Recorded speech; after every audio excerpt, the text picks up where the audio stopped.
പ്രിയപ്പെട്ടവരെ, യേശുക്രിസ്തുവിന്റെ നാമത്തിൽ നിങ്ങൾക്കെന്റെ സ്നേഹം നിറഞ്ഞ ആശംസകൾ. സന്തോഷമായിരിക്കുന്നോ?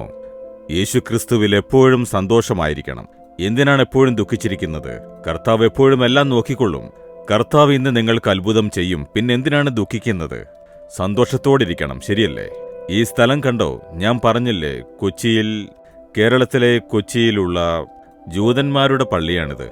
ഇവിടെ എഴുതിയിരിക്കുന്നു, Cochin Paradesi synagogue, build in 1568, oldest in the commonwealth countries എന്നെഴുതപ്പെട്ട ഒരു പഴയ ദേവാലയമാണ് ഇത്. എന്നാൽ ജൂതന്മാരെങ്ങനെയാണ് ഇവിടെ വന്നതെന്ന് ചിന്തിക്കുകയാണോ? പഴയ നിയമകാലത്ത് തന്നെ വന്നിട്ടുണ്ട്. ശലോമോന്റെ കാലത്ത് കപ്പലിൽ സാധനങ്ങൾ കൊണ്ടുവന്നിരുന്നില്ലേ? മയിൽപ്പീലികൾ, പിന്നെ സുഗന്ധദ്രവ്യങ്ങൾ എന്നിങ്ങനെയുള്ള പലതും പഴയ നിയമത്തിൽ അത് എഴുതിയിട്ടുണ്ട്. എന്നാൽ പട്ടുവസ്ത്രങ്ങളെല്ലാം ഇന്ത്യയിൽ നിന്നും കൊണ്ടുപോയിരുന്നു. അപ്പോൾ ശലോമോന്റെ കാലത്ത് ഇന്ത്യയുമായി വ്യാപാരം നടന്നിട്ടുണ്ടായിരുന്നു. ഇവിടെ നിന്ന് സാധനങ്ങൾ തിരഞ്ഞെടുത്തയക്കാൻ പല ജൂതന്മാരെ ഇവിടേക്ക് അയച്ചിരുന്നു. ശലോമോനു വേണ്ടി അവർ പല സാധനങ്ങൾ ഇവിടെ നിന്ന് കപ്പലിൽ കയറ്റി അയച്ചുകൊണ്ടിരുന്നു. അപ്പോഴേ ജൂതന്മാർ ഇവിടെ വന്ന് താമസിച്ചിരുന്നു. അതിനുശേഷം പലരും ഇവിടെ തന്നെ താമസം തുടർന്നു. അങ്ങനെ പല കാലങ്ങളായി ഇവിടെ വന്ന് ചിതറപ്പെട്ട ജൂതന്മാരും ഇവിടെ തന്നെ താമസം ഉറപ്പിച്ചു. തോമസ് ആദ്യമായി ഇന്ത്യയിൽ വന്നപ്പോൾ ആദ്യമായി വന്നത് കേരളമെന്ന സംസ്ഥാനത്തിലാണ്. തോമസ് എന്തുകൊണ്ടാണ് ആദ്യം ഇവിടെ വന്നതെന്ന് ചോദിച്ചാൽ, ഇവിടെ ജൂതന്മാരുണ്ടായിരുന്നു. യേശുക്രിസ്തു അന്ന് പറയുമ്പോൾ ചിതറിയിരിക്കുന്ന ഇസ്രായേല്യരുടെ അടുക്കലേക്ക് ആദ്യം പോകണം എന്ന് പറഞ്ഞിരുന്നു. അപ്പോൾ ആദ്യമായി സുവാർത്ത ജൂതന്മാരെ അറിയിക്കണം. അതിനുശേഷം അന്യമതസ്ഥർക്ക് രക്ഷയുടെ സന്ദേശം അറിയിക്കണമെന്നാണ് വേദപുസ്തകത്തിൽ പറഞ്ഞിരിക്കുന്നത്. അതിനാൽ ജൂതന്മാർ ഇവിടെ ഉണ്ടായിരുന്നതുകൊണ്ട് യേശു തോമസിനെ ആദ്യം ഇവിടേക്ക് പറഞ്ഞയച്ചു. ആദ്യം അവർക്കെല്ലാം സുവിശേഷത്തെ അറിയിച്ച് ഇവിടെയുള്ള എല്ലാവർക്കും രക്ഷിക്കപ്പെടാൻ ജൂതന്മാരല്ലാത്തവർക്കും സുവിശേഷത്തെ അറിയിച്ചുകൊണ്ടിരുന്നു. ഇതിലേറ്റവും പ്രധാനപ്പെട്ട കാര്യം എന്താണെന്നോ? ലോകത്തിലേറ്റവും ആദ്യം ദേവാലയം നിർമ്മിച്ചത് കേരളത്തിലാണ്. വേറെ എവിടെയും ക്രിസ്തീയ ദേവാലയങ്ങൾ നിർമ്മിച്ചിട്ടില്ലായിരുന്നു. പഴയ നിയമകാലത്ത് പുരാതന ദേവാലയങ്ങൾ യെരുശലേമിൽ ഉണ്ടായിരുന്നു. ഇതുപോലെയുള്ള പള്ളികൾ ഉണ്ടായിരുന്നു. പക്ഷേ ക്രിസ്തീയ ദേവാലയങ്ങൾ നിർമ്മിച്ചിട്ടില്ലായിരുന്നു. കാരണം റോമാക്കാരുടെ കാലത്ത് ക്രിസ്ത്യാനികൾക്കെതിരായി സർക്കാർ പ്രവർത്തിച്ചിരുന്നത് കൊണ്ട് ഒരിടത്തും പള്ളികൾ ഉണ്ടാക്കാൻ സാധിച്ചിരുന്നില്ല. അപ്പോൾ തോമസ് ആദ്യമായി ഇന്ത്യയിൽ വന്ന് കേരളത്തിലാണ് ആദ്യമായി ക്രിസ്തീയ ദേവാലയം നിർമ്മിച്ചത്. 7 പള്ളികൾ അദ്ദേഹം നിർമ്മിച്ചിരുന്നു. അവയിൽ ഒരു പള്ളി തമിഴ്നാട്ടിലെ കന്യാകുമാരി ജില്ലയിലാണ് ഉള്ളത്. അതിനെ അറൈപ്പള്ളി എന്ന് പറയുന്നു. തോമസിന്റെ കൈകൊണ്ട് ആ പള്ളി ഇപ്പോഴും നിലനിൽക്കുന്നു. അപ്പോൾ എത്ര പ്രധാനപ്പെട്ട സ്ഥലമാണല്ലേ? ശരി, ഇന്ന് ദൈവം തരുന്ന വാഗ്ദത്തം എന്താണെന്നറിയാമോ? മത്തായി 18:3 ഇന്ന് ദേശീയ ശിശുദിനമാണ്, ചിൽഡ്രൻസ് ഡേ. അതിനാൽ അതിനെക്കുറിച്ചൊരു ദൈവവചനം പറയുന്നത് എന്താണെന്നോ?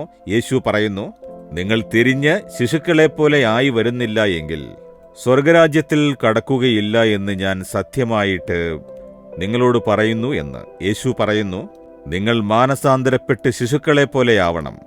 യേശു ചെറിയ കുട്ടികളെ മുന്നിൽ നിർത്തിക്കൊണ്ട് ശിശുക്കളെപ്പോലെയാകുവിൻ എന്ന് പറയുന്നു. മാനസാന്തരപ്പെട്ട് നിങ്ങളുടെ ദുഷിച്ച വഴികളും ദുർമാർഗവും വിട്ട് ശിശുക്കളെപ്പോലെയാകുവിൻ. എന്തുകൊണ്ടാണ് ശിശുക്കളെപ്പോലെ മാറാൻ പറയുന്നത് എന്ന് ചോദിച്ചാൽ, ചെറിയ കുട്ടികളെ നോക്കൂ. 1 വയസ്സ്, 2 വയസ്സ്, 3 വയസ്സുള്ള കുട്ടികളെ നോക്കിയാൽ ആ കുഞ്ഞുങ്ങൾക്ക് കളങ്കമുണ്ടാവില്ല, കപടമുണ്ടാവില്ല. അപ്പോസ്തലപ്രവൃത്തികൾ 2-ാം അവസാനത്തെ വചനം വായിച്ചാൽ, യേശുക്രിസ്തുവിനെ ഏറ്റെടുത്ത ദൈവജനങ്ങൾ ആദി തിരുസഭയിൽ എങ്ങനെയുള്ളവരായിരുന്നു? അവർ കപടമില്ലാത്തവരായിരുന്നു. കപടമില്ലാത്തയൊരു ഹൃദയം, അതാണ് ഏറ്റവും പ്രധാനം. അനേകം ജനങ്ങൾ അതിനെക്കുറിച്ച് ചിന്തിക്കാറേയില്ല. ആദി തിരുസഭയിലെ വിശ്വാസികൾ രക്ഷിക്കപ്പെട്ട് കപടമില്ലാത്തവരായി മാറിയിരുന്നു. അവരുടെ ഉള്ളിൽ ആരോടും കയ്പില്ല, വെറുപ്പില്ല, അഹങ്കാരമില്ല, അസൂയയില്ല. എല്ലാവരെയും സ്നേഹിക്കുന്ന ഒരു ദൈവിക സ്വഭാവം അവരുടെ ഉള്ളിലുണ്ടായിരുന്നു. അതുപോലെ മാറണം എന്ന് യേശു പറയുന്നു. ഒരു ശിശുവിനെ നോക്കൂ, അതിന് കപടമുണ്ടാവില്ല, അസൂയയുണ്ടാവില്ല, കോപമുണ്ടാവില്ല, നീരസമുണ്ടാവില്ല. കുട്ടികൾ വഴക്കിട്ടാലും അടുത്ത നിമിഷം തന്നെ തോളിൽ കൈയിടും. അവരുടെ മനസ്സിൽ ഒന്നും ഉണ്ടായിരിക്കുകയില്ല എന്നറിയില്ലേ? അങ്ങനെയുള്ളൊരു ഹൃദയം നമുക്കുണ്ടാവണം. ദൈവമേ, ഒരു ശിശുവിനെ പോലുള്ള ഹൃദയത്തെ എനിക്ക് തരയണമേ. കപടമില്ലാത്ത, അസൂയയില്ലാത്ത, പൊങ്ങച്ചമില്ലാത്ത, ഇച്ഛയില്ലാത്ത, പാപമില്ലാത്ത ശുദ്ധമായൊരു ഹൃദയത്തെ എനിക്ക് തരണമേ എന്ന് ചോദിക്കൂ. അവർക്കേ സ്വർഗരാജ്യത്തിൽ പ്രവേശിക്കാനാവൂ. അതുമാത്രമല്ല, ശത്രുക്കൾ വിശ്വാസത്തിൽ എങ്ങനെയുണ്ടാകുമെന്നറിയാമോ?